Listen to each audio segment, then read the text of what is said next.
And so we're getting into our tiny, tiny little hotel, which I loved. One of my uncles from Chicago hated it. He's like, nah, I'm going to a different hotel. I'm like, okay, whatever. But I know that my dad was helping his mom, grandma, essentially get, all settled into her room. And hers had almost a straight shot view of the Grand Duke's palace. Beautiful structure, too. I mean, the Grand Duke is essentially the president of Luxembourg. And so she's unpacking bags and, oh, look at that. It's the Grand Duke's palace. And I was walking up the stairwell just in the back, and I heard that. And I'm like, wow, Grandma. Welcome to the Where Have You Been podcast. I'm your host, Bill Ream, and each week on the pod, I have conversations with incredible guests from all walks of life. Expect to hear funny, crazy, emotional, life-changing, and even sometimes life-threatening stories and experiences that will entertain and inspire you. As always, I appreciate your likes, subscriptions, ratings, and reviews wherever you are listening.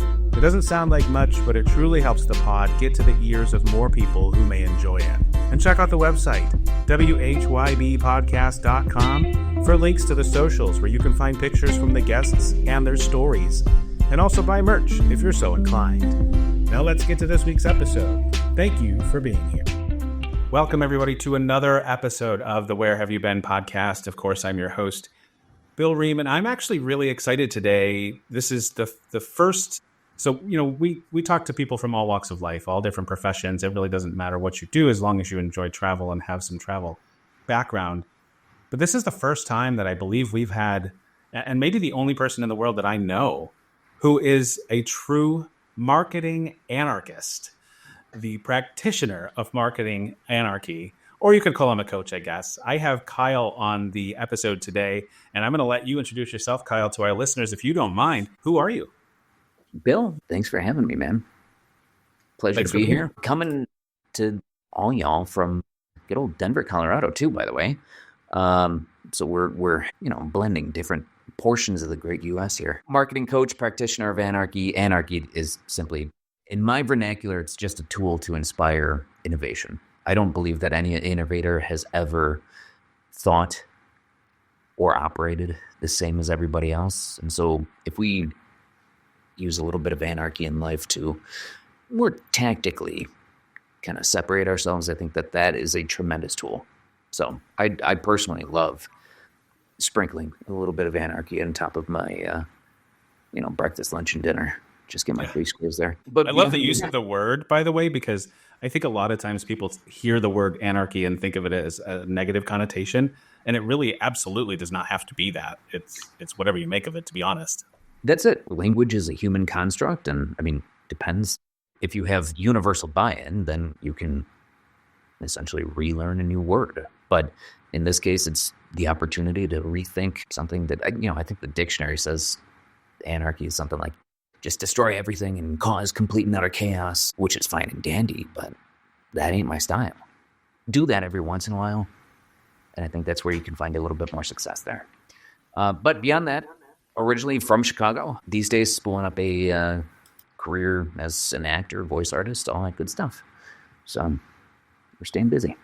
Yeah. And you have a really awesome website. I love the design of the website, and when you first pop on there, I love the video that pops up. But would you tell everyone kind of about that, what you're doing with that, and where they can find it? And you? Sure. Well, it's anarchyforaday.com. That's FOR, a day, not the number 4. The very, very simple gist with it, because I don't want to linger too terribly long on my sales pitch here. It's just, if we think about an instance where anarchy might actually come to life in front of our eyes, think about it like this. Think Sophie. She wants to have a lemonade stand. And I think a lot of kids would probably think, all right, if I put the lemonade stand in front of my parents' house, then anybody that's zipping by that day is going to become my target audience or my customer base. Who knows? Inevitably, that's what a lot of kids are going to do. But Sophie says, nay. Why can't I put my lemonade stand in front of my dad's construction site? These guys are out working in the heat. They're thirsty. They got the money.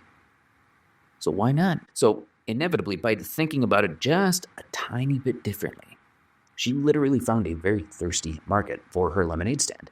So that teensy bit of re-engineering, rethinking something, just because she's having a lemonade stand like all the other kids out in front of their own parents' house, does not mean that she needs to follow suit, by separating herself just a little bit.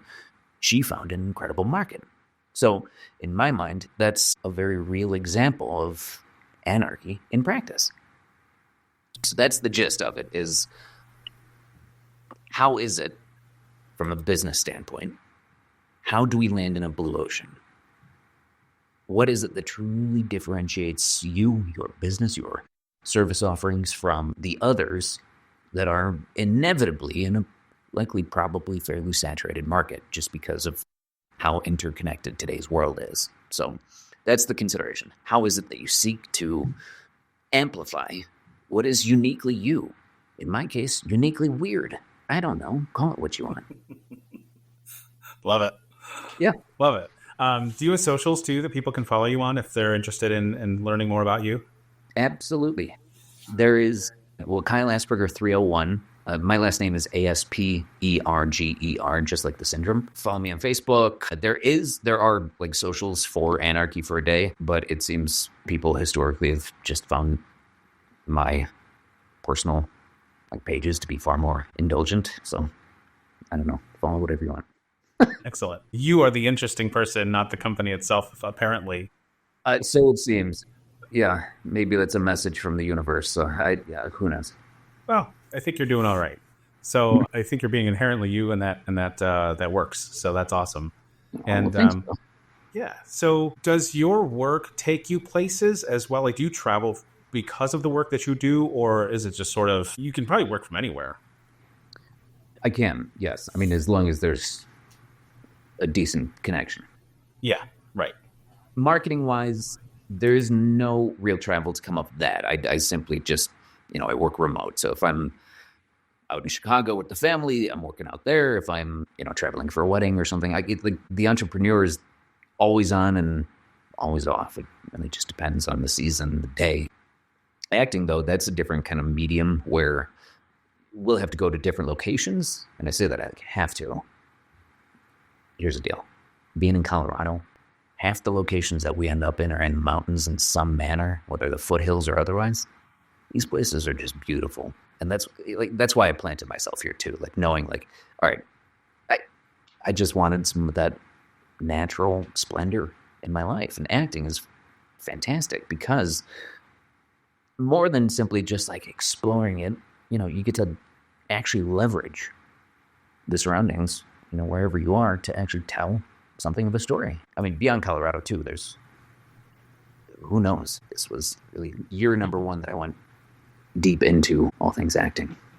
Yeah. How's the voice acting gig? I've wondered about that. And I actually, there was some years ago where I was trying to find maybe something online where I could maybe try to do some dabbling in something like that on the side, but, I think it's a tough gig to get into if you don't have any sort of connections or have any background in it. That's my feeling anyway. And also didn't really know whether I should trust any of these places that were looking for people. So I kind of threw in a couple hats and that was about it. So, but it's gotta be, is it fun? God, yeah. Dude, recording for a video game, they're just single line reactions and moments, stuff like that. Love it. It's so much fun. But the reality, if I can speak candidly, I know we're obviously on a recorded line here. Users, feel free to email me and just crush me later for anything I say. Now having, studied voice and acting and seeing where we are technologically speaking, so AI broadly, AI has developed rather significantly in the field of voiceover. So if a production doesn't have the budget or desire to leverage a human to, say, narrate a documentary or something, they can go find an AI solution that will give you a damn near... Can I curse on this? I can't remember. I'm sorry. Try to keep it PG, limit, but yeah, PG-13. Okay, so these AI solutions are they are really convincing.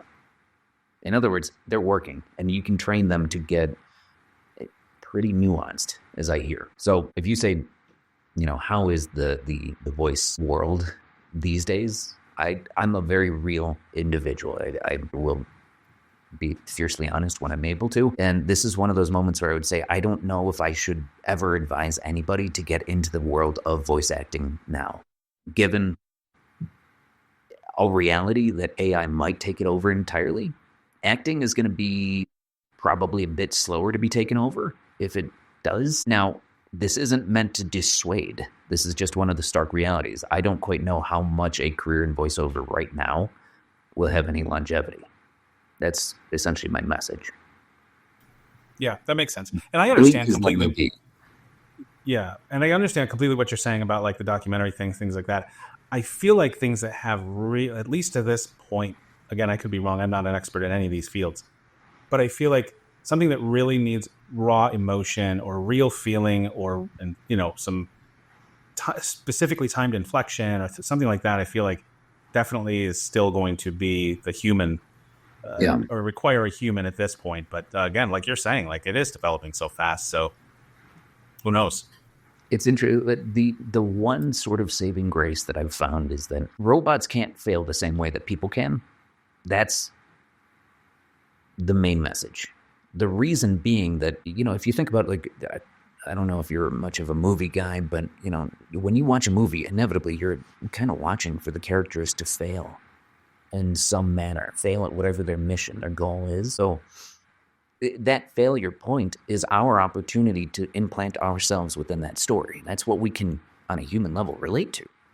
So robots, AI, are innately, seemingly perfect, or close to. So if you hear people talking about different AI-related content, or whether it's a voice or a movie or I don't know what, and they're like, God, it just doesn't have any soul to it. There's still something that's critically missing. And I don't quite know how to put my finger on it, but for now, that's kind of that's the saving grace to say humans in the voice world, in the film world, like we're not dead. We're far from it. There's soul. There's a soul there. And you can kind of feel that, I think. So inevitably, I hope that we never lose that soul, even if we do completely. If Hollywood is just gone someday, I anticipate that there will be some sort of a human uprising, a realization of like, well, boy, do we miss actual people. Yeah. What are the odds? So I don't know. Maybe that's a happy dystopic future. I really have no idea. I don't know if we really know where things are going just yet. Gosh, it's really interesting because I hadn't even really thought about the AI aspect of it until you mentioned that. Yeah, it's pretty fascinating. Yeah. I can't imagine. I hope I didn't dissuade you entirely. Go do voice. Do if you want to go explore it, man. It's as fun as it is. Like, it's the best.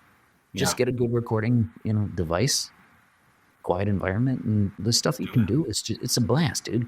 Yeah. Is there any? You mentioned video games. Is there anything that you've done that we might recognize if you were to mention, or do we not want to go there? I can give you the standard answer of, I'm not at liberty to speak about it. Yeah, that's okay. But we'll take that. At this point, the games that I've been part of, they're very, very small. Okay. Nonetheless, great characters to be part of. That's what brings me joy. That's awesome. We'll talk offline because I'm just starting to get back into doing a little bit of gaming, so I might have to find something where I can RPG and be, feel like I'm living vicariously through Kyle's voice somehow. What are you playing? Mostly simulation games, but okay. Yeah, I was on a photo shoot the other day, and it's like, I'm gonna just stick to gaming and like working out and all that stuff. And like the photographer and the assistant are like, okay, well, what do you play? I'm like, Fortnite. Like, weird. Tell me Rocket League, and then I'll hook you up with my son. Hey, I've played Rocket League a decent bit too. So, if any of you guys are gamers out there, hit me up. I'm happy to go rip some Fortnite. There we go. Nice. So let's steer the conversation just a little bit. So in your life, when did travel become a thing for you? Was it something that started when you were young? Did your family travel, or did it kind of develop over time? How did that sort of work out in your life? Well, I was adopted into the Asperger family. They did a fantastic job of prepping and planning for a child. They knew that they wanted to have one. They simply found out that they couldn't make one themselves, and so hence why they endeavored to adopt. But because of that, I was blessed with tremendous opportunity. That is travel, exploration. The family that I come from, and maybe part of the reason that I feel a relative sense of home here in Colorado, is we were always active. Like, we would go on these hikes wherever it was that we would land. And, some of them more strenuous than others. Glacier National Park to, through Canada, through Europe, and multiple different spots. Like, just to be in a family that enabled that understanding of, okay, well, get out and meet new people and experience new cultures, their foods, the way that they travel. I think that's probably one of the best things that I picked up from my parents too, was my preference for how to travel, how to explore, is to ideally, travel as local, much as I can. I mean, I stick out obviously in a lot of places, but,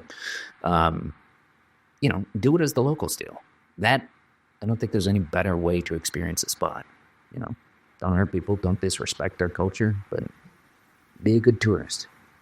Yeah. We've touched on this a few times. It's been a while, and I try to stay away from it because I end up getting on a soapbox sometimes, but I'll control myself. But we've mentioned before that I have, and I even have a t-shirt on my website, my Etsy store, but that states, now I can't remember exactly the wording, but essentially I think there's a big difference between like vacationing. That's what it says. It says, I don't vacation, I travel. Because I feel like there's a huge difference. You can say, what are you doing this summer? Oh, we're going to travel to wherever. But if you're just going to see like the Eiffel Tower, I bring up Paris all the time, but if you're just going to see the Eiffel Tower and the Seine and eat at the most popular restaurants and then go back to your hotel room and then go home, I don't feel like that's the true definition of what travel really is. Yeah. That's a vacation. Or if you're going to the beach somewhere, you are physically traveling to get there, but that's not really travel. Travel involves more. It involves more interactivity and maybe a little bit of immersion of some sort into the culture of where you're going. And so I agree with you on that that's, to me, that's the ideal way to travel. Unless you really are just, hey, we're going to go away for 5 days and just sit on a beach and do nothing. Then go on a vacation. Yeah, sometimes you just have to turn the world off and just go away. I get that. Necessity calls and you're just, I'm out. But if you do really have the desire, the juice, whatever you want to call it, don't hand me the kids menu equivalent. That's like, well, this menu's for our tourists that we know come here so often. That it has French fries and hamburgers on it because we know you like it. Right. I don't want that. Yeah. And so your family, you think, did that for you? If you hadn't gone through those experiences with them, I mean, it would have just been chance. Chance, maybe. Sorry, I get folks upstairs running around. I don't know, friends or, maybe family would have said, like, hey, come join us. We're going somewhere, So, like I said, I'm well aware of the blessings that I have been afforded. Yeah. Through circumstances. Awesome. Yeah. Very cool. Well, let's get into sort of the bulk of the episode where we actually talk about some of the experiences that you've had with some of your travels. So this is where I ask the title of the show to you, Kyle Asperger. Where have you been? Well, the furthest I'd been was Penang, Malaysia. Then bringing it back a little bit, Singapore. Spent a decent bit of time in Europe. So that's, I studied in Britain. Then I went back there maybe 2-3 summers ago. A little bit of time in Paris. One of my essentially next door neighbors that I, pretty much grew up with. He ended up moving to Paris maybe even a decade ago. I don't know. He's been out there for a little bit, but he's been teaching at an art school out there. He is one of the, and I say this as somebody with a graphic design degree, so arts, creative, that's always been my life.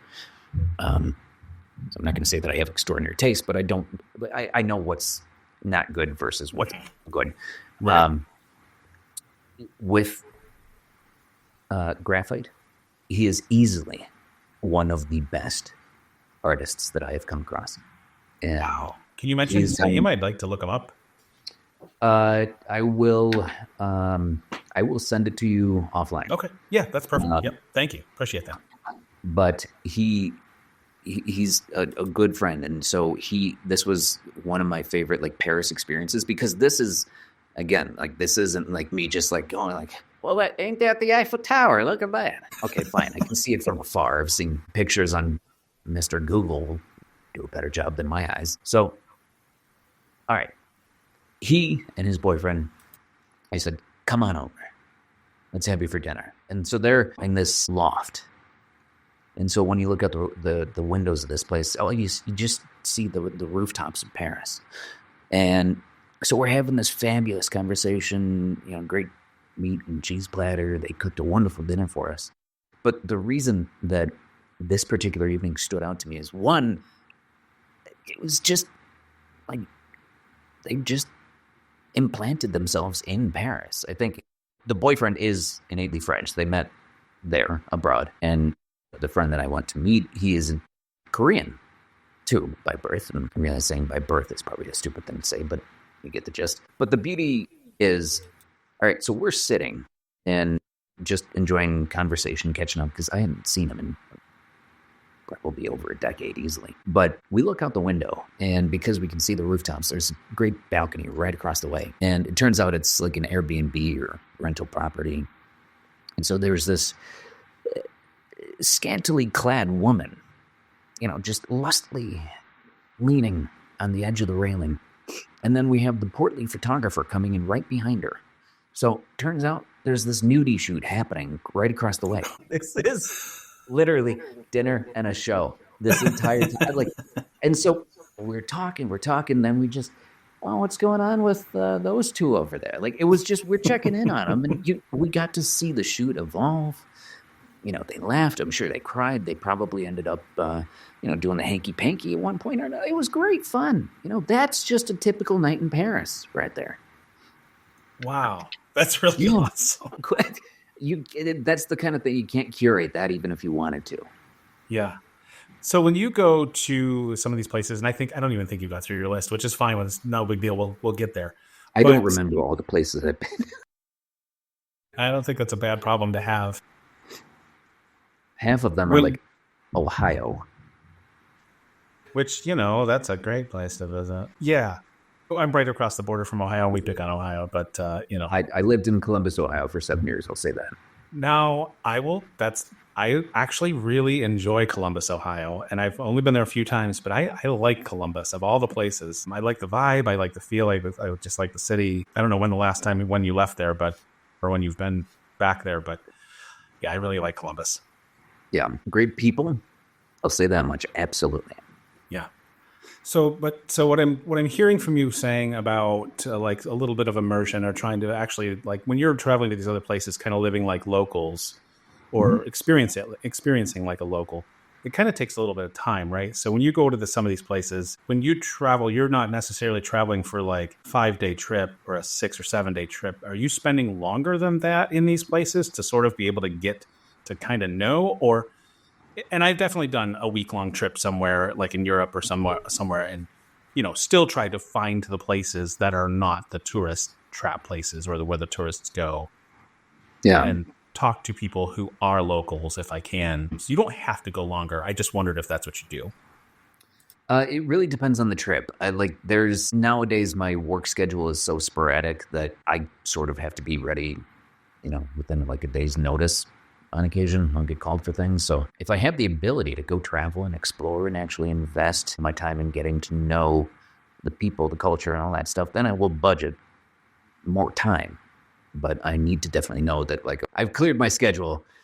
I'm here as a local, quote unquote, much as I can be, at least the European mutt that I am. A lot of vacations are in that like kind of week, maybe 10 days, less, maybe 10 days, but.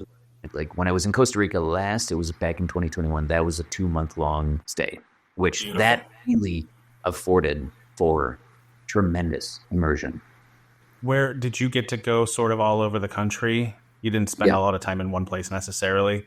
I was mostly go ahead. Mostly where? I was mostly on the Pacific side. Okay. Would kind of hop back into it is San Jose, right? I'm not Yes, San Jose. I get confused with San Juan, but it's San Jose.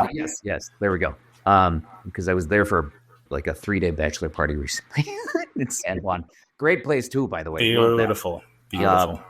But San Jose it's like the kind of the travel hub. If you really want to go, like especially flying anywhere in Costa Rica, you have to go through San Jose, unless you can go airport to airport, but the likelihood of that is slim. So I bounced back mostly on the Pacific side, did hop over to the Caribbean side. That was the last location that I stopped at before I went back to, at the time, Columbus. I just remember, it was actually that trip that I remember looking at the ocean as I'm flying out of, I think it was Puerto Viejo, if memory serves. I could very well be wrong, but I was looking at the ocean in the plane, and I just started tearing up. It was such an impactful trip. I'm like, decided in that moment, I need some of this natural splendor. I mean, Costa Rica, when you're flying over top, you're still on a small plane, so you can see down below, and it looks like a tapestry. The way that they've laid out the crops, the trees, the foliage, not to mention all the foothills and the mountains. It's a stunning country. Flying away, I'm like, I need some of this in my life. So at that point, I guess maybe I had grown out of my days in Columbus. I don't know.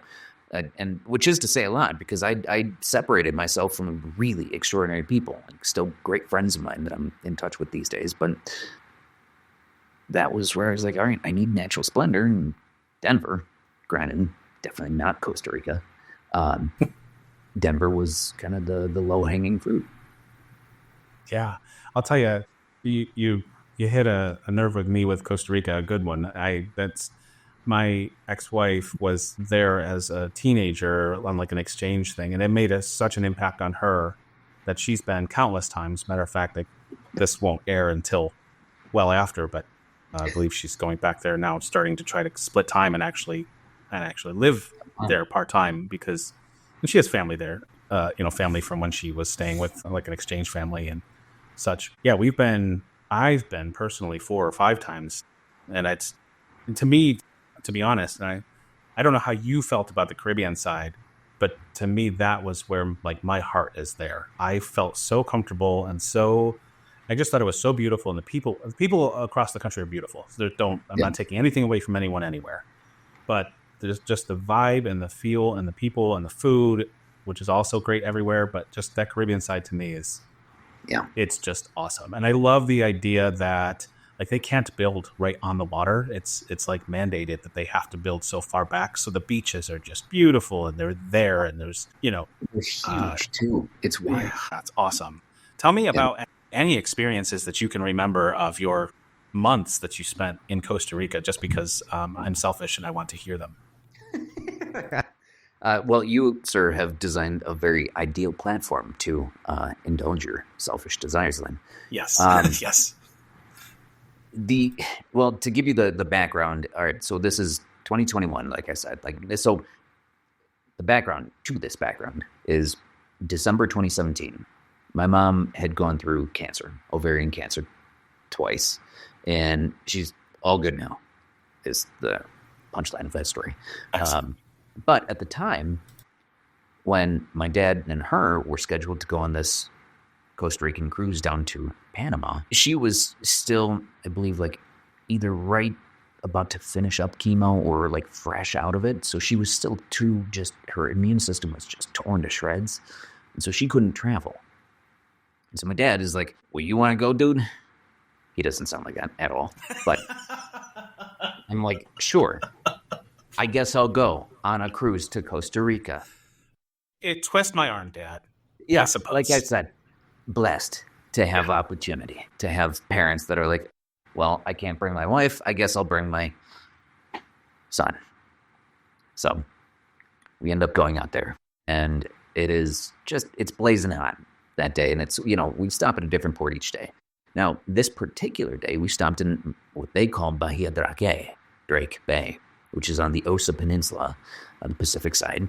so we get out. Well, the option was, well, we can go on a mangrove tour, or you can just get out and go hike, and just don't forget to get back to the ship.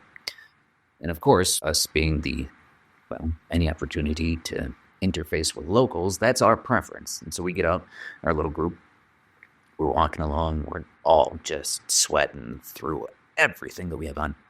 And so we're like, all right, if we can find something cold, like a smoothie or something, that'd be fantastic.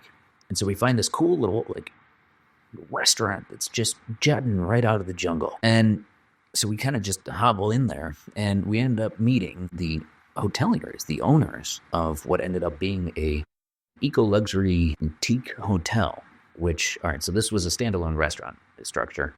Turns out the rest of the hotel was splotched kind of up the hills just behind it in the form of individualized cabins. So it was honeymoon resort. It's a very intimate setting because they have such a level of seclusion that that's, just the people that are like, man, let's just get away and go. People that want to do naked photo shoots, but not on a rooftop.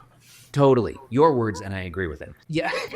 So very cool spot. And, they end up telling us the story, how the hotel came to be. And it's an incredible story. They have since sold the hotel. They were tremendously successful. It's now, I believe, sold to a chain of boutique hotels or something. If anybody really does want the information on this, you can reach out to me offline. I'm happy to give it to you, but I don't want to be giving out names on air here. But so we befriend one another.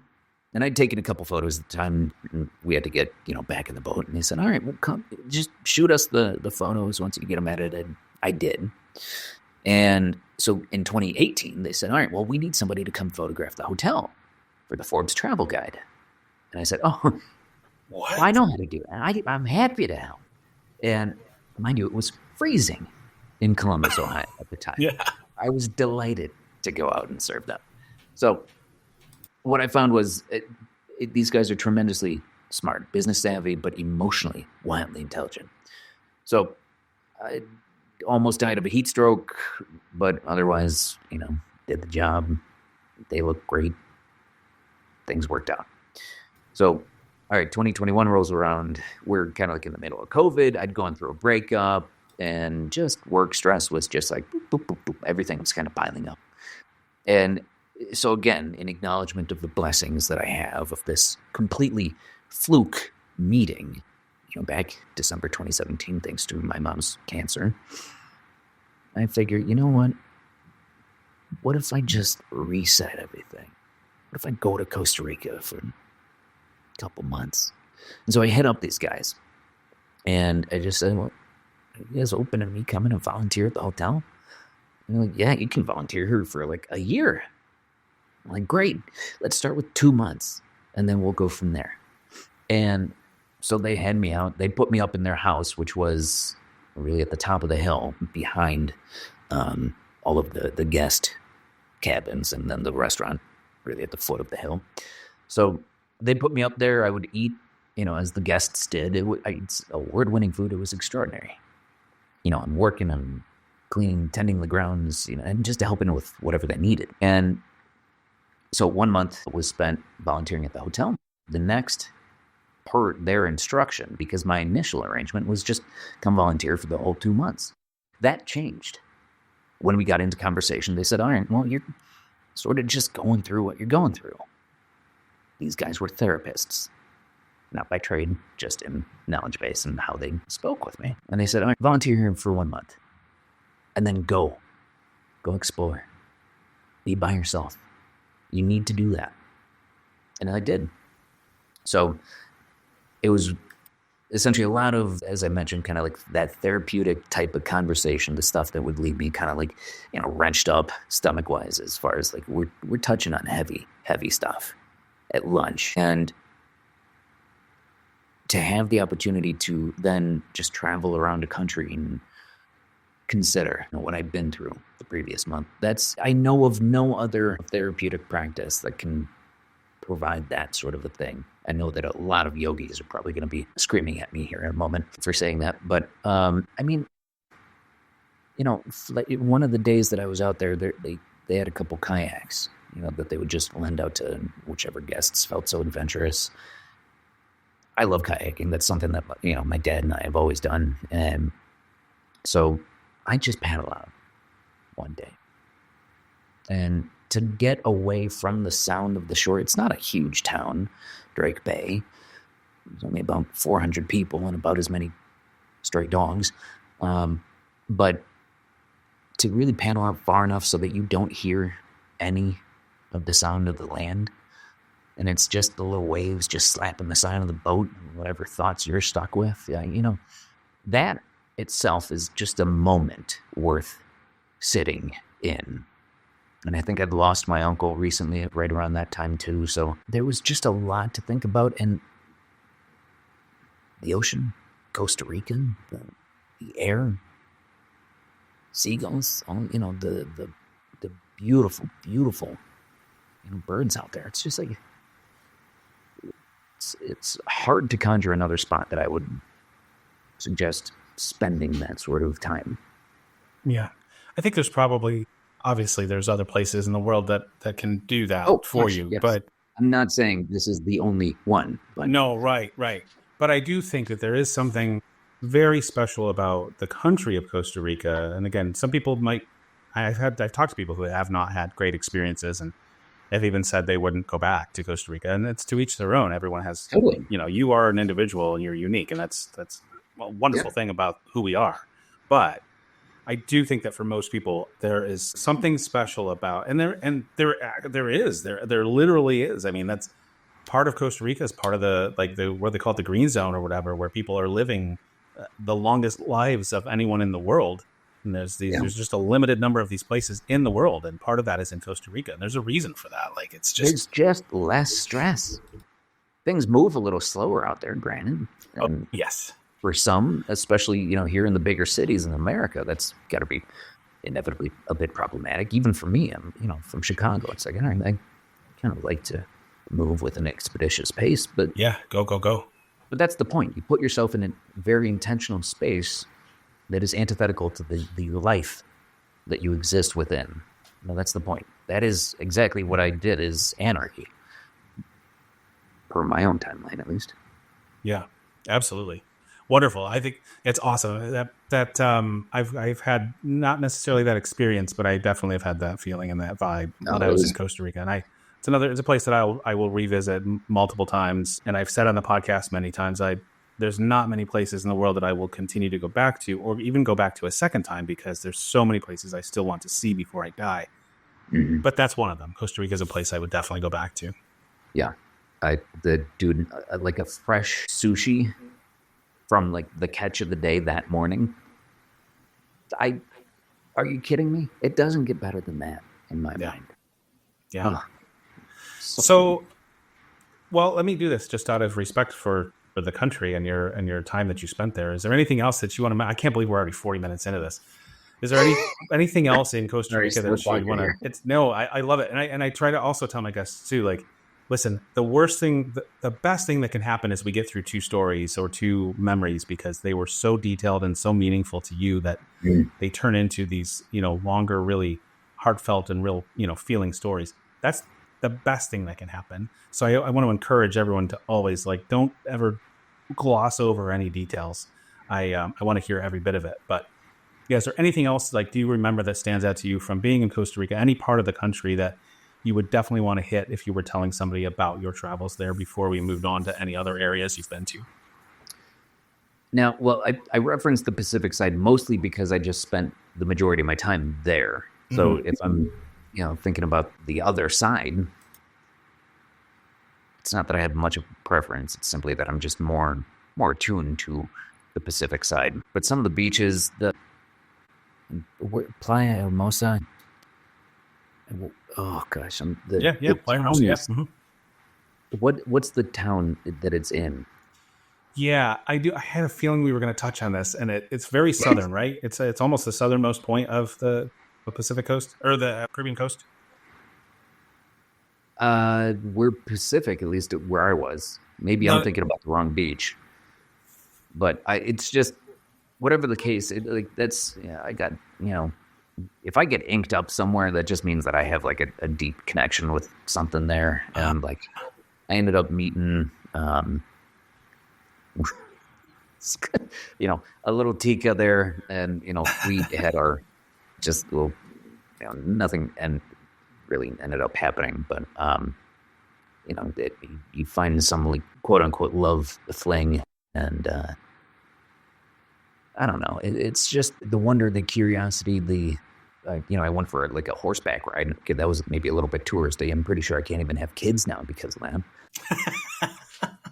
I will never go on another horse after Costa Rica either, by the way. Maybe a little loose in the stirrups, if you catch my drift. But I went for a solo hike one day and just ended up finding just a beautiful little, I don't know, like a pergola. I don't really know how else to say it. And it was just kind of secluded. I think I was also trespassing at the time.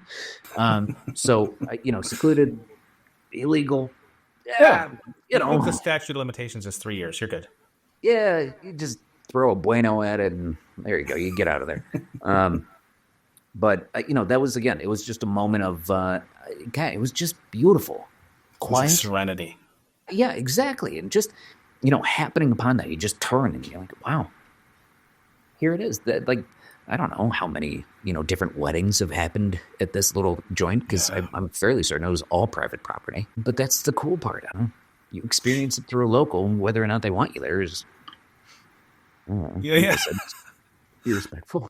But the thing is, like, they're not going to come out with a gun like you'd worry about on private property in the U.S. So chances are you're probably going to be okay.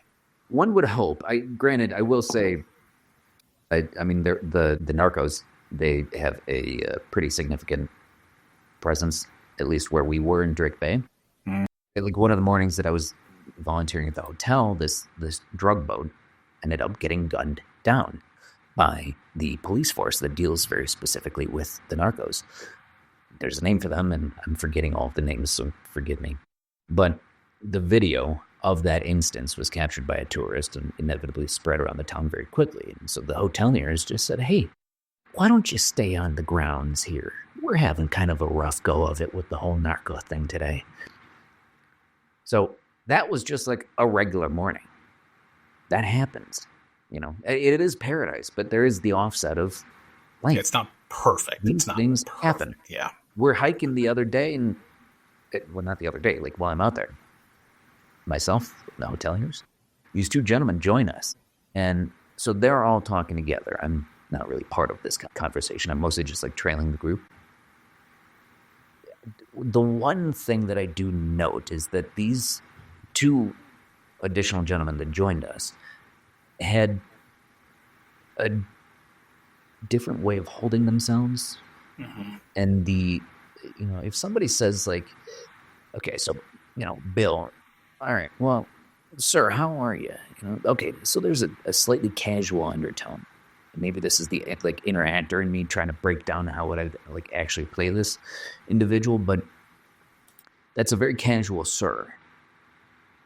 Now, the sir that he hit me with was as if he'd been I don't know. I'd never heard a sir like he gave me. It wasn't casual. It was 100 times more, upright, and astute, and potentially terrifying. And so these two, they kind of break off from our group. And so I'm walking with these guys, and they said, all right, well, so that was one of the most dangerous narcos on the peninsula. Oh, my gosh. And that just goes to show, I don't know, they don't have anything that they need from tourists. I think that's kind of the agreement is. Yeah, don't mess with us. We won't mess with. Don't touch them. Yeah. Wow.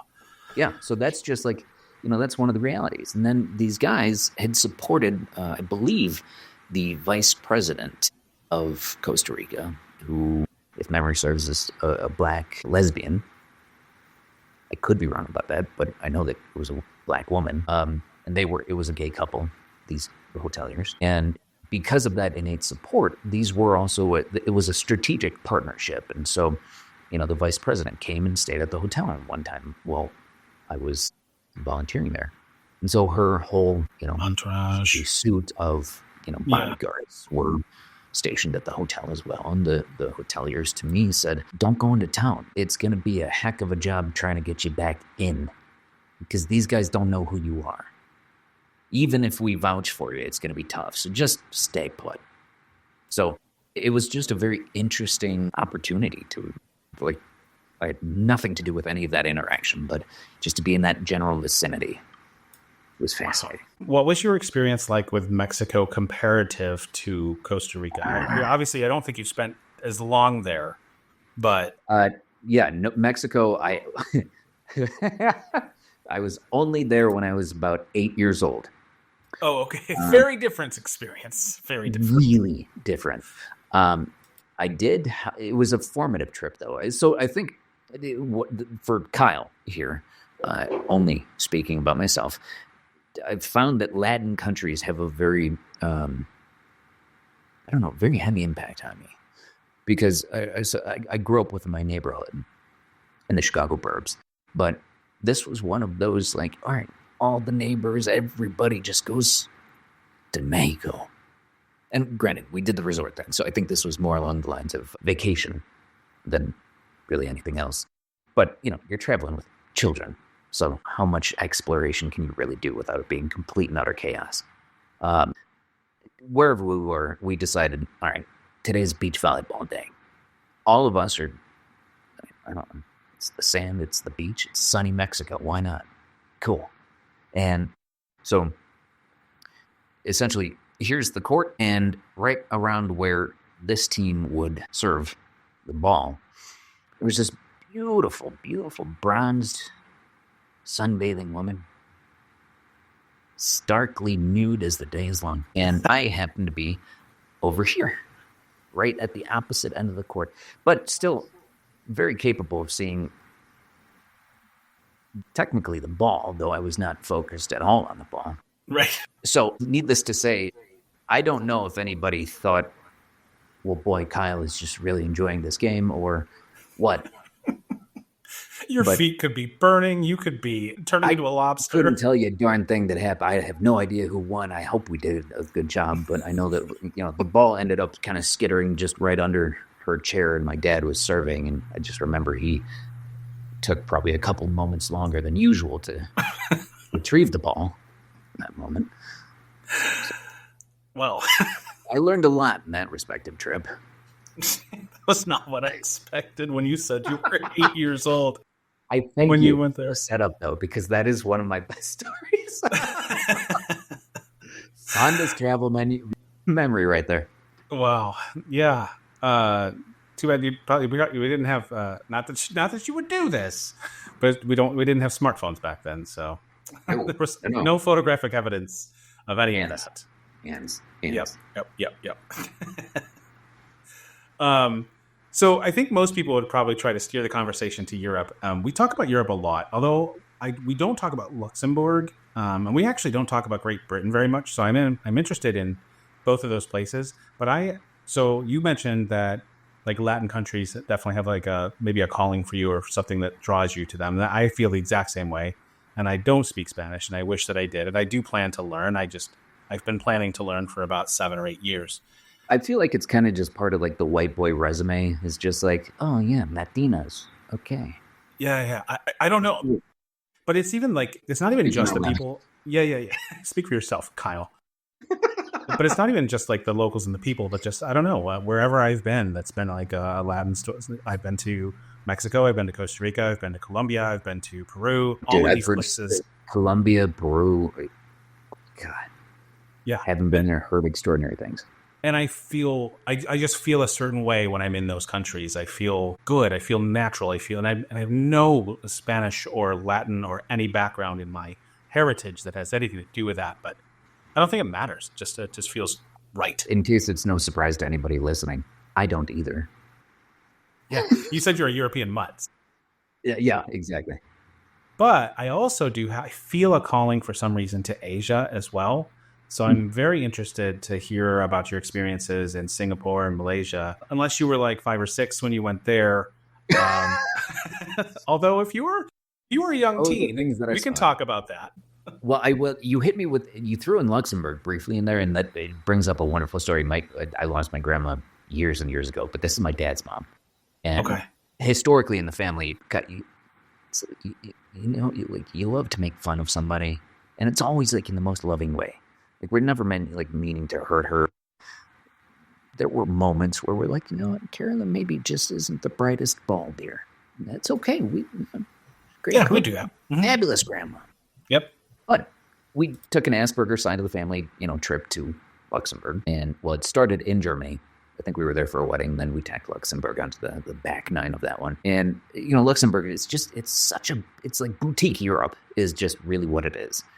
And so we're getting into our tiny, tiny little hotel, which I loved. One of my uncles from Chicago hated it. He's like, nah, I'm going to a different hotel. I'm like, okay, whatever. But I know that my dad was helping his mom, grandma, essentially get, all settled into her room. And hers had almost a straight shot view of the Grand Duke's palace. Beautiful structure, too. I mean, the Grand Duke is essentially the president of Luxembourg. And so she's unpacking bags and, she just, oh, look at that. It's the Grand Duke's palace. And I was walking up the stairwell just in the back, and I heard that. And I'm like, wow, Grandma. How old were you at this point? Do you remember? I was probably near-ish 21. Okay. Somewhere in so still immature enough to think that, that's really funny. Excuse me. Old soul here, but hilarious. Oh, the poor woman. Yeah. That's great. I think you may have mentioned that to me offline when we first met, but that's hilarious. That's one of my absolute favorite stories of that gal. It was just amazing and a total passing moment.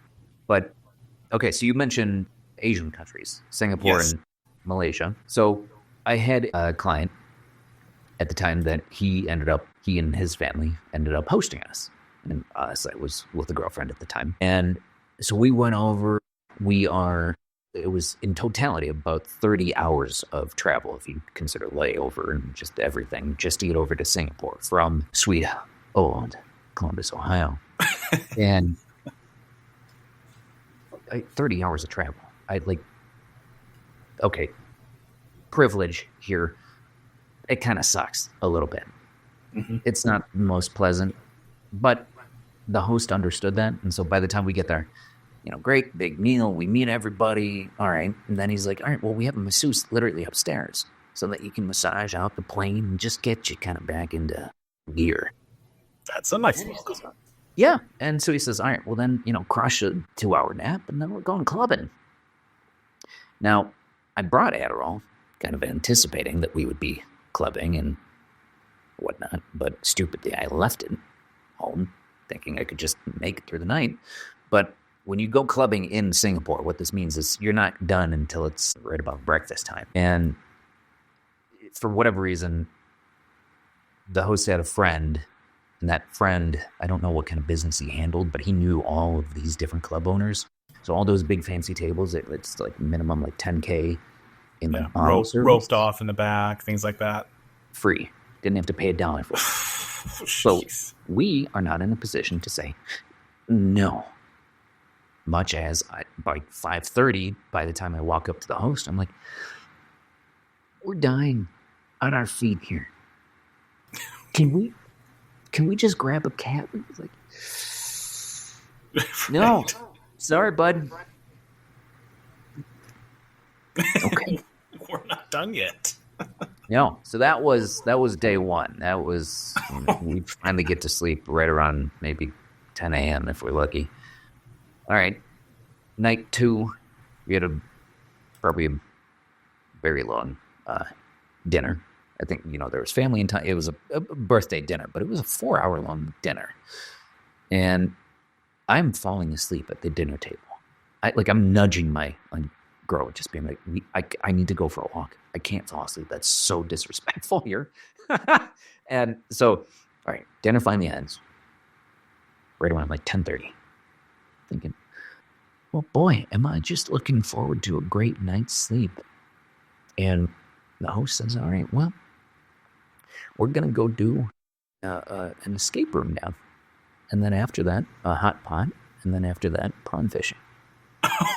Oh my God. And I said, all right, well, it sounds like we have to do a little negotiating here because apparently I can't go home. And so I was able to negotiate our way out of the escape room because I said I can do that in Ohio. I'm not going to waste my time doing that here. Now, the other two, hopefully that'll get us to maybe like 2 a.m. at the latest. Boy, was I naive. The hot pot, that's all fine. I'm not going to get into that. It's a fairly dull portion of the story. But I do love a good hot pot, though, by the way. Good hot pot? Extraordinary. There's actually, weirdly enough, there's some good hot pot out here, too. So it was kind of a nice flashback. That said, prawn fishing, though, that one's hard to come by to recreate that experience. And I can't say that I would want to because it takes severe sleep deprivation, A. And then B, grab a truck stop. C, throw some above ground pools in there. D, have a bar. E, take some buckets full of prawns, dump them into those pools, and just give everybody a little skewer and just say, all right, go fish. And that's it. You're in a truck stop fishing for prawn in above ground pools in Singapore. I am at this point where I'm unfortunately, like, I'm so bloody tired that I'm just pissed off. And I can't fix that. There's no coming back for old Kyle. Thankfully, my ex was able to rally and, like, you know, she's an awesome girl. Like, she was able to fish. Like, totally awesome. I'm dressed for dinner. Kind of nice. Not like I'm able to, like, take a splash or two in a truck stop from, I don't know, sea creatures that have just, like, massive, horrifying pincer. Like, prawn taste fantastic, but dear God, they're terrifying. Like, you know, we had an Aussie in the group who, like, I'm talking with him, like, right, you know, poolside. He just yanks one out of the water. And it's a huge one. And I, like, the whole ground was already sopping wet. And, like, we're in a plastic chair. I just kicked myself back, slid back like 10 feet. I'm like, nope, I'm out. I'm done. And I just walked around fuming. You say poolside in Singapore, you don't think about. Yeah, poolside in Singapore. Yeah, that sounds great. More. No, at a truck stop. Yeah. So sleep deprived. I really feel bad telling this story live on air, but this was just a real moment where it's like I just needed one good night of sleep. Just to, like, night one would have been probably the ideal one. But that would be good. No, that didn't happen. So, you know, just bring. Did you enjoy any of your time in Singapore? I'm going to be honest. I think actually Malaysia for me was more enjoyable. Yeah. Was that so? That was after Singapore, like from Singapore, you went to Malaysia. We threw Malaysia sort of like in the middle. So it was a little bit of Singapore, Malaysia, and then finished back in Singapore. And by the time I got back, I was like, COVID came to the States then. So, like, that's where we are, like, history. So it's like the running joke is like, oh, well, Kyle brought COVID.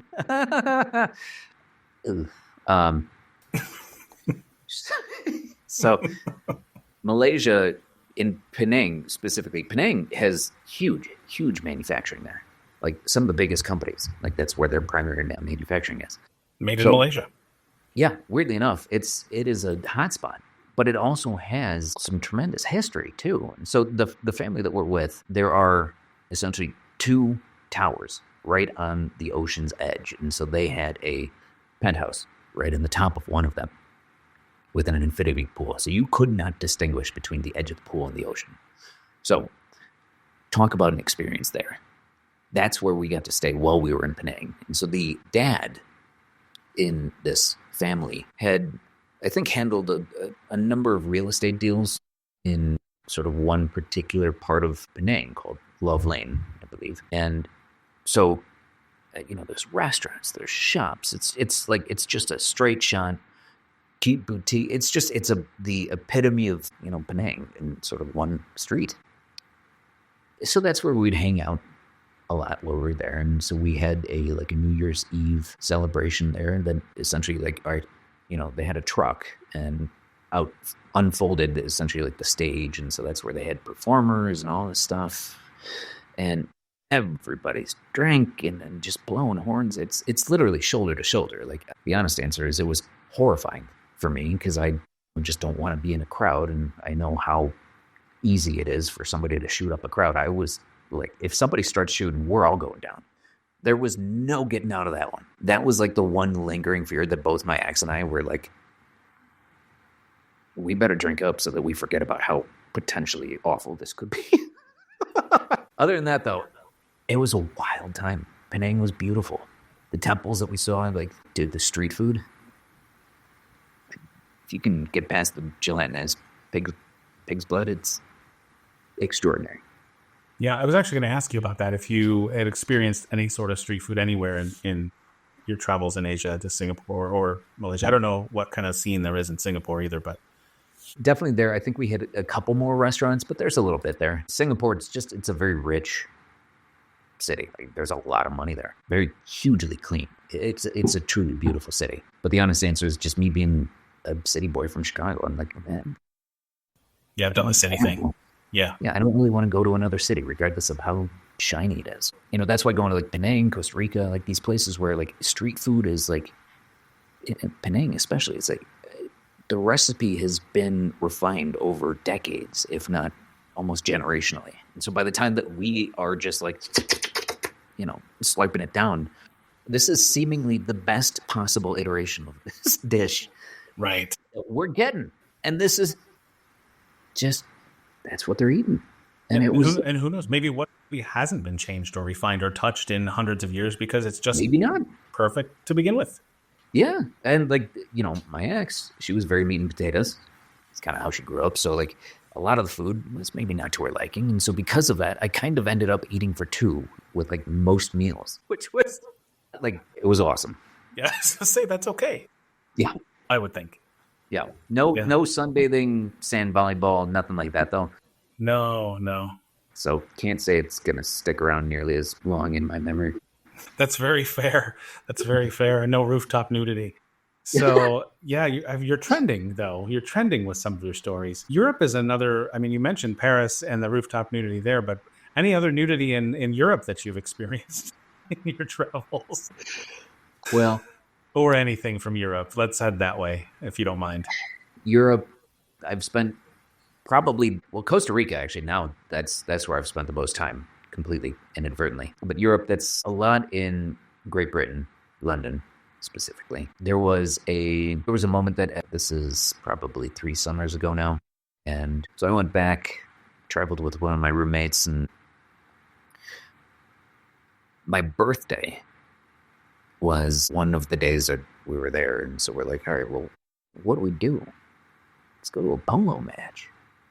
So, I phoned up, one of my own like British friends that I met while I was in Prague back in college. And she's married. She's got a kid now. She's a great little girl. But we all have dinner together. My roommate, me, her and her husband. So, I meet the husband, all that stuff. And so we're hanging out, and it's the day before my birthday. And wait, where was this again? London. This was in London. Okay. Yeah. And this is where I have to push the PG-13 because it's very strictly related. It's fair. They're like, it's acceptable. What are you guys going to be doing for for your birthday? And we're like, figured we'd go to a polo match. And I think, my cousin, he had just proposed to his now wife in Morocco, and then they overlapped, and we're like, yeah, we're all going to a polo match. We figured, why not? It's like the most British thing that we can do. And they're like, oh, bunch of posh tights they have. And I'm like, this is clearly, we're going to be in the right place because why not? And it was, I would argue, one of my best birthdays. Got to overlap with my cousin. He and I share the exact same birthday. We celebrated their engagement, and we just hung out and watched polo. We dressed to the nines. It was extraordinary. Was the match itself exciting? I've never really witnessed, besides, maybe in a movie when they show a clip of something. It depends on your definition of exciting. It's a whole lot of that, just like on repeat, mostly. With some occasional like, okay, cool. But it is fascinating too. We just don't have anything really like that here in the States that I'm terribly aware of. I could be wrong. Yeah, there's some abstract sports that I'm simply not aware of. But no, call it touristy, but that was one of the most quintessentially British things that we could do. It'd be like if the Brits came here and they're like, "Oh, we're going to a NASCAR race. It's going to be just a jolly good time." Right. We do the most American thing possible. Yeah. Although, depending on your definition of excitement, you could argue that NASCAR might be more exciting than certainly louder. Yes. Yeah, for sure. Let me look at this real quick. In the interest of time, because I know that usually the final 5 questions do take, anywhere between 5 and 10 minutes, and I want to be respectful of your time and everyone's time. Let's see. You also have on your list, you mentioned Germany, you mentioned Scotland, and you mentioned, we already talked about France. So anything from Germany or Scotland or anywhere else before we get to that point? I can give you a good Prague story, which is... Oh, I love Prague, by the way. One of the most beautiful places. I've been there twice. Oh, it's such a cool place. I wish I was slightly less drunk for it. The reality is, I had just gone... All right, so I studied in London the summer after my junior year of college. And so my dad and I, essentially, we traveled around Prague. And so he came out from Chicago. I came from Britain to Prague. And so we hung out there for probably about 5 days.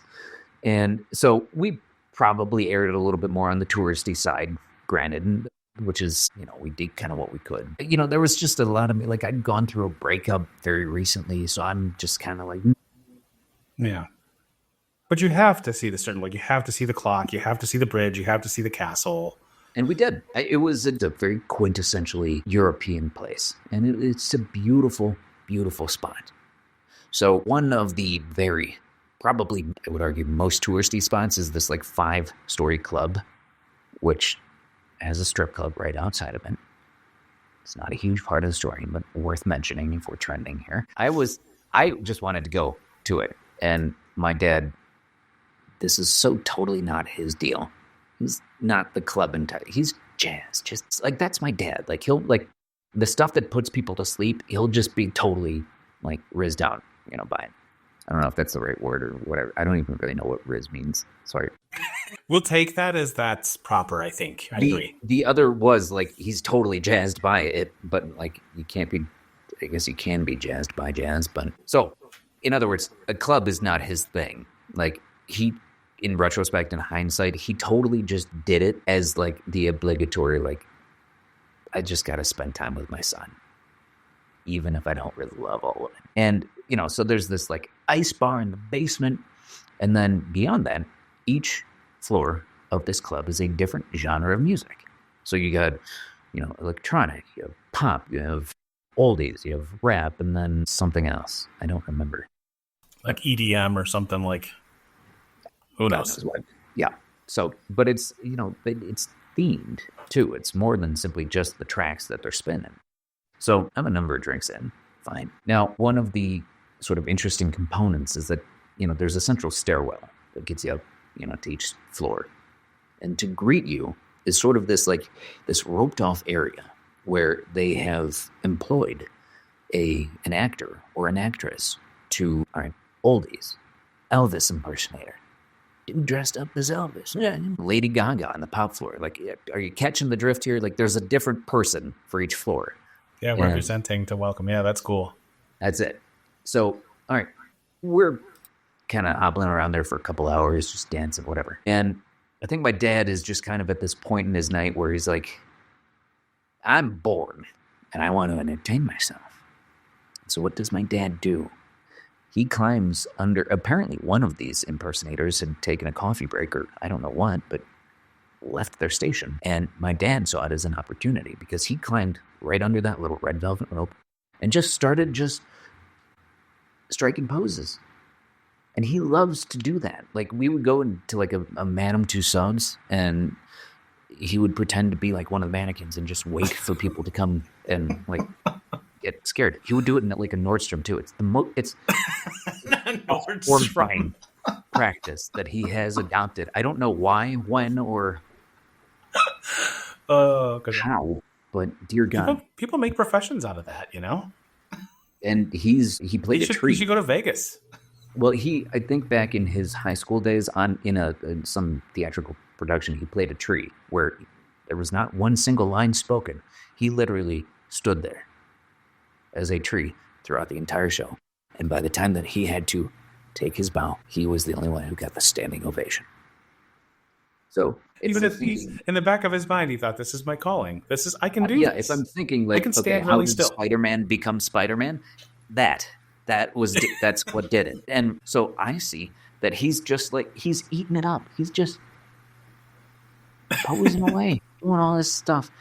And I'm like, my God, I don't know that man. Right. I just walk away. And I found myself a great little girl, and we made fast friends. And given that this is a PG-13 show, I'll stop the story there. That's very fair. Very nice. Good times in Prague. Very interesting times.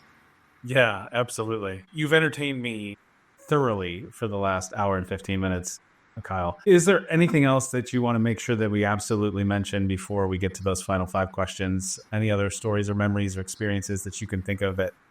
There's more I can conjure, but I'm satisfied. Yeah. Oh man. I don't know the last time I laughed this much on an episode, so this is fantastic. Thank you for that. I needed it today. Okay, well let's jump into the 5 questions, and sometimes those will spur a memory or something that goes a little bit longer. Anyway, so if that happens, fantastic, and if not, so be it. Lay them on me. All right, sir. So question number 1, and again, I don't remember if you'd heard these before. If I have, consider them promptly forgotten. There's a lot that happened between last we talked. Yeah. Okay, so question number 1, and pay attention to the phrasing, because I do phrase it this way very purposefully. Sure. Of all of the places in the world that you have ever been, outside of your home, where is the most memorable meal experience that you've ever had, and what can you tell me about it? London. Or, I'm sorry, Paris. It was the rooftop nudie shoot. Easily one of the most memorable meals I've ever had. Okay. There was another. I can give you another story, too. We were in, I believe, is it Banff, Canada? Like, it's the Canadian side of Niagara Falls. Okay. This may not be Banff, but no, I think because that's like a I've been to a park Banff on a previous occasion, but whatever the Canadian side is, we're hanging out. We had a nice, beautiful little like pizza joint, and all of a sudden, mid-meal, there's an announcement that says, "Well, the tightrope walk will start in 15 minutes," and we're like, "Wait, the what starts?" Tightrope walk. Oh. And so all of a sudden, there's like 2 high-rise hotels across the way, and we see that, well, would you look at that? There's a tiny little shoestring between the 2, and turns out somebody's trying to walk between them. Holy cow. Over the falls. Near them. We were yeah in that vicinity, but like that just randomly happened. And we're like, this is truly and absolutely fascinating. And it really doesn't look like he's harnessed in. So I hope he doesn't fall and ruin this meal, because it's pretty charming now. Yeah. That's a notable meal if you're asking about those specifically. Absolutely. I mean, only how many people could say that at dinner a random tightrope walk broke out? Yeah. That's pretty awesome. Mm-hmm.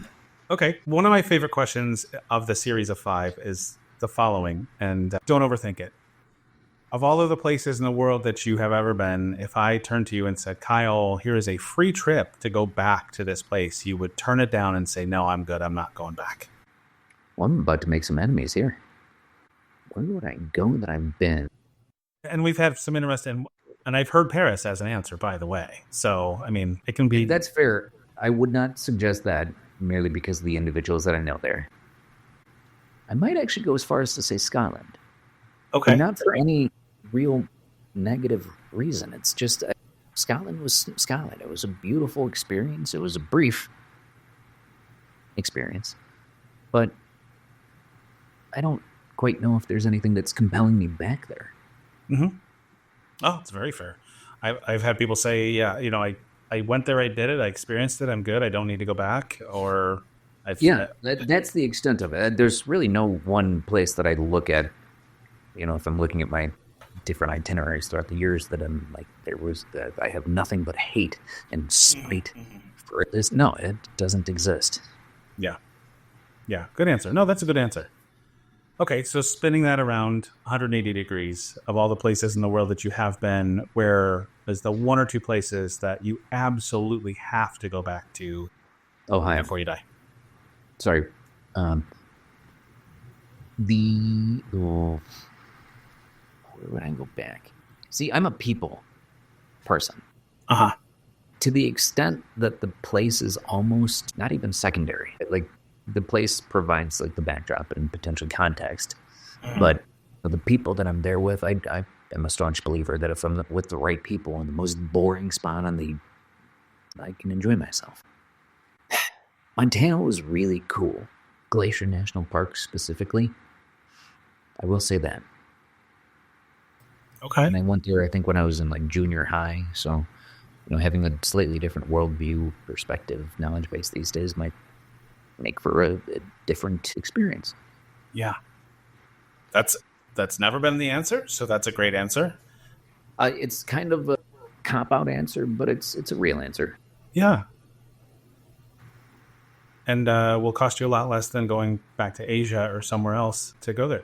On that note, like you just mentioned that, and I agree with you 100% that, and that's why I even phrase the meal question the way I do, because I've had someone answer, listen, it was this place, it was with my wife and my kids, and it was beautiful setting. I don't even remember what I ate. I don't remember the food, because that wasn't the part of the meal that actually was so important for me and memorable for me. Yeah. And so I get that, and I agree, again, the company matters so much. And I think having a good travel companion, a compatible travel companion, matters a lot when you're taking a trip. Or if you don't, go solo. Well, and that was going to be my question for you is, are you good as a solo traveler as well? Because then it's really just about you and your experiences and where you are, and it's not about that camaraderie or that joint feeling and common experience, unless you're meeting locals and actually meeting other people. But how are you a solo traveler? Do you, or have you solo traveled? Oh, yeah. Yeah, I mean, well, half the experience in Costa Rica was solo travel. And, the reality is, if you're a solo traveler, you've got to not be afraid to go up to random people and talk to them. If you can do that, you can solo travel. Yeah. Granted, hopefully you have some street smarts along the way, so you can not look like the tourist that can just be had. But, people try to get you all over the place. But if you can go make friends with people, they'll point you in the right direction, or wrong one. Just sniff it out. I don't know. Yeah. So, yeah, I'm good solo. Do I love solo travel to the extent that I'm like scraping for the next opportunity? No, I would rather, have a project, a film or a commercial or something that's shooting in some exciting spot, and then say like, oh, great, I just met some people and said we're going to explore. I'd rather do that, but if it's a bit of solo travel, then so it shall be. Yeah. Yeah, and I think for like, for a certain instances, like in the case where you were mentally, emotionally, when you went to Costa Rica for those 2 months, like it probably was the right thing for you to do some solo traveling, because I think it sounded like at least like you needed some of that time for whether it was reflection or just connecting with yourself again, or, just figuring some things out or not thinking at that time. Yeah. Yeah. So time and place, I guess, too. But yeah, very, very cool. I haven't done a lot of solo travel, but I definitely feel like it's something I want to explore a little bit and just kind of see how it goes. But I definitely enjoy experiencing things with other people mostly. So I agree with that mostly. Yeah. If I can't tolerate the people, I'm like, get me the heck out of here. Yeah. Yeah, absolutely. Mm-hmm. Okay, so question number 4, moving right along. Of all of the places in the world that you have never been, and I'm very careful I say this every time, people who listen to every episode, I'm sorry, but I need to say it. Not bucket list, because my bucket list is, it could be a full book and a full atlas. But of all the places in the world you've never been, where are the 1 or 2 places that you have to get to before you die? Heard really good things about Colombia. Yeah. That still is going to hold true. And I know it's another Latin country, so it doesn't even feel creative. It doesn't. I mean, it's your wants and your feelings, right? Yeah. Also, heard really good things about Iceland. Iceland, Netherlands. I know they're two really different things, but Australia too. I mean, there's a number of different places. I just go off of what I've heard. I don't quite know if there's. Yeah, not necessarily a place you have a calling to necessarily, but yeah. Yeah, for me, need is a word I don't really use. There are things I would like, things I desire, but need I have. Yeah. I don't really need. I mean, fair. Yeah. And I haven't been to like Netherlands or Iceland. I've heard, like you said, I've heard fantastic things, but I can highly recommend Colombia, and we can always talk about that another time if you're ever interested in actually going. I'll keep you posted. Yeah. Sounds good. I'll just throw it out there because I don't want to forget. Medellin in Colombia is one of my favorite places on earth. Again, my regular listeners are sick of me talking about it, but one of the, again, few places that I will go back to someday. And the final question is super easy. You know the answer if there even is one. Kyle, where are you going? What do you have in the plans, even if they're loose plans, in the next coming months, year? Well, the general suburbs of Chicago, how familiar are you with them? I've only been to Chicago one time. I'm not very familiar. I loved it, and I do want to go back to Chicago as well because my weekend there was awesome. It's a fun city. I love it. The honest answer is the weather out here in Colorado is way more enjoyable. But, I'm going back there for the holidays to hang out with the family. But, beyond that, maybe a wedding in Greece next year. Who knows? Beyond that, like I said, I keep an open schedule, and, the project opportunity through all things acting, you never know where any of this stuff is going to take you. So, yeah. Have you been to Greece? I haven't yet, so that would be a new one. Yeah. Highly recommend as well. I've only been a couple of places in Greece, but it's absolutely beautiful. It's another country I want to go back to and explore some different cities this time. Okay. Yeah. Awesome. Cool. Awesome. Kyle, this has been a lot of fun. I love the voices that you throw in every once in a while. Made me laugh a lot. Again, I really appreciate it. And I appreciate you taking the time to even do this with me. So is there anything you'd like to add or say or anything before we actually wrap? No, I just, if you want to keep the conversation going, give me a follow. It's Kyle Asperger 301 on Insta or just over on Facebook, whatever. Let's connect. Yeah, awesome. I encourage people to do that. I'll put everything I can in the show notes. Kyle Asperger, thank you so much, and we'll talk soon. Bill, I appreciate you. Thank you. And there's another episode of the Where Have You Been podcast in the books. Thank you so much for listening today. There was another great guest with some great stories, as always, and I hope that you will support all of the guests by checking out the show notes and going to their web pages, seeing any socials and projects that they may have going on. And please, again, I'll ask as always to like, subscribe, rate, and review the podcast. It really does help to allow the podcast to grow and reach more people, and I appreciate you for doing that. Also, if you haven't done so, check out the website, whybpodcast.com, where you can find blog posts. If you'd like to be a guest, please register to be a guest on the site, and check out the merch page. There's some really cool stuff if you're interested in representing the pod, along with some other cool travel items and apparel that I'm working on every day as well. Join me again next week for another great guest with more incredible stories. New episodes drop every Sunday just after midnight Eastern Time. Until then, thank you for being here, and have a great day.